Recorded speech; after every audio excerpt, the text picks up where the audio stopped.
Hey everybody, thanks for tuning into YAA Workshop. Today's video is about, I moved my primary arms, I guess 3-power micro prism more forward. It was about out here, so I just moved it one more position forward on the mount under here, because when you're more upright, I had, I think, proper eye relief, but I didn't realize, like a month ago or so, I was in the prone, and my head was just, I kept not getting the right eye relief to the point where I wanted to move it more forward where it would be proper eye relief in a prone position. So I just moved it one spot forward, and I'm in a range where I don't have to move my head as much, probably, like if I were to move from a prone position to a upward position. And then I wanted to go out and just kind of tweak with the windage just to see if anything changed. I didn't really mess with the elevation because I really needed more range to do that, and I was just at the 25-yard range today. Also want to mention, at this range trip, I was using I got out my brass deflector that I had in a recent video with the AK-74, just to see if it would be able to use it to kind of catch the ejecting brass from this rifle, and finally got it to work. Really wasn't sure where the brass was going initially, but a few went forward of the firing line, but as the trip went on, got more, just landing either behind me or at my feet, so I was able to take some of that back.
So I really like how this rifle groups at whatever range. Got these new Lothar barrels, and I guess they're reported to be like a high quality barrel.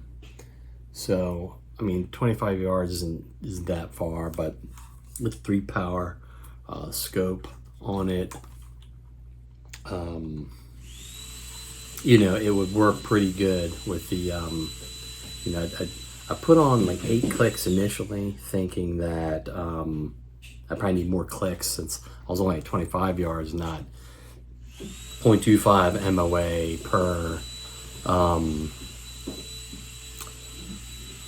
but I had put on 8 clicks to go left, and I wound up I was half as much more than I wanted to go, so I came back 4, and I felt like I was still a little bit to the left, you know, I look at kind of the center of gravity of the groups, so I came back 2.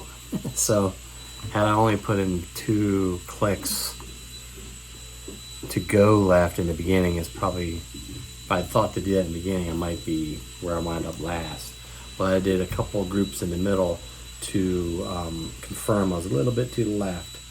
And then I finally took that 2 off, and I think I was working on that target way on the right. And then I just did some shooting at 25 yards, just because it was, I mean, the dot, it was shooting right where the dot was. Maybe a little low, but that's just because I wasn't really worried about the elevation so much at such a short distance. So I kind of left that alone to check that later.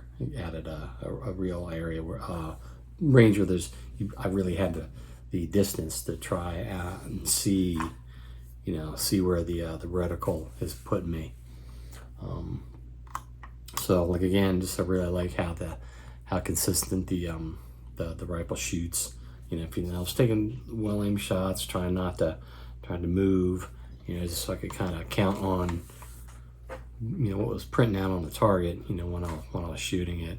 I still had a problem feeding first round out of the magazine, even if I pulled it all the way back and let it go. And I was using one of the military magazines, the aluminum ones, as opposed to the newer plastic kinds.